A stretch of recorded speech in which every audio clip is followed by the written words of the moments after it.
Brand new video guys. So guys actually I have been receiving so many comments कि तुम notes कैसे बनाती हो, कौन से पेन्स यूज़ करती हो, एंड मेरे को रेगुलर बेसिस पे ये कमेंट्स आ रहे हैं। So I thought why not to make a proper video on this guys. हम लोगों को बताने वाली हूँ कि मैं नोट्स कैसे बनाती हूँ। एंड बेसिकली मैं बायो, फिजिक्स एंड केमिस्ट्री के अलग अलग तरीके से बनाती हूँ। लाइक बायो के मैं बहुत ज़्यादा कलरफुल बनाती हूँ, बहुत ज़्यादा भी नहीं कह सकते, लाइक जो इंपॉर्टेंट होता है उसको ज़्यादा हाईलाइट करना होता है। फिजिक्स एंड केमिस्ट्री में मैं एकदम सिंपल बनाती हूँ। सो या let me show you all. And guys basically मेरा बायो में 7th चैप्टर चल रहा है, ह्यूमन हेल्थ एंड डिजीज़ वाला। सो आई थॉट के इसी में मैं तुम लोगों को दिखा दूंगी कि मैं नोट्स कैसे बनाती हूँ, एंड पेन्स भी दिखा दूंगी कि मैं कौन कौन से पेन्स यूज़ करती हूँ एंड कौन कौन से हाईलाइटर यूज़ करती हूँ and so yeah guys let's start the video. So here I am doing biology chapter 7 human health and diseases and मैं ना बेसिकली अपने नोट्स लेक्चर से देख के बनाती हूँ बिकॉज़ इस लेक्चर से मुझे अच्छे से समझ आता है। एंड ज़्यादातर ना इस चैप्टर में टेबल्स बनाने का ही था, तो वही मैं बना रही थी।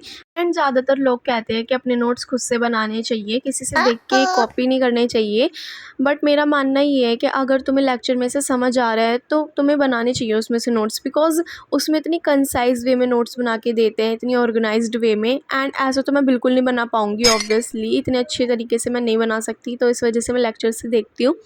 And copy in the sense कि वो नोट्स बनाने गलत होते हैं कि अगर तुमने किसी से कॉपी मांगनी नोट्स की, उसको एकदम कॉपी करने के लिए, टेपने के लिए उसका काम, एंड तुम्हें कुछ पता ही नहीं है कि उसने क्या क्या लिख रखा है, तो वो चीज़ गलत है। क्योंकि वो बस तुम फिर रट्टाफिकेशन करोगे या फिर तुम सेम टू सेम कॉपी कर रहे हो लेकिन तुम्हें समझ कुछ नहीं आया।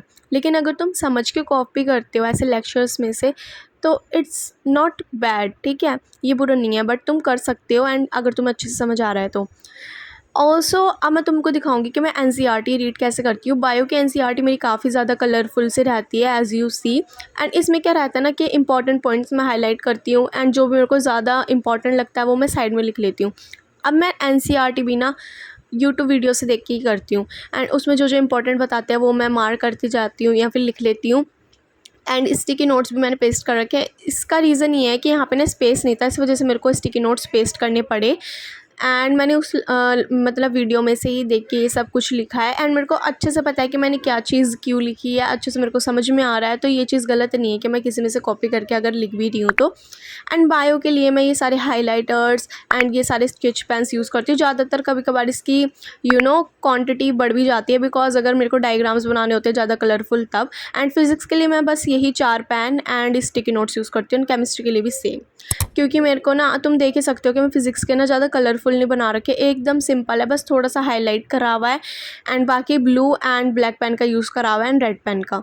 एंड स्टिकी नोट भी मैंने इसमें इसलिए लगाया था, एक तो कुछ इंपॉर्टेंट होता है तो वो मैं साइड में लिख लेती हूँ, या फिर मेरी ना यहाँ पे मिस्टेक हो गई थी, तो मेरे को ना ऐसे काटा पीटी वाला काम एकदम अच्छा नहीं लगता, तो इस वजह से मैंने स्टिकी नोट पेस्ट कर दिया ताकि अच्छा भी लगे। एक चीज़ है जो मैं केमिस्ट्री एंड फिजिक्स में कलरफुल करती हूँ, वो है हेडिंग, बिकॉज मेरे को काफ़ी पसंद है सुंदर सुंदर हेडिंग्स लिखना।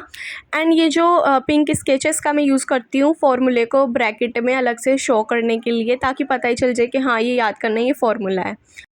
आई होप तुम लोगों को क्लियर हो गया होगा कि मैं नोट्स कैसे बनाती हूँ। That's all for today's video. Subscribe for more. Bye.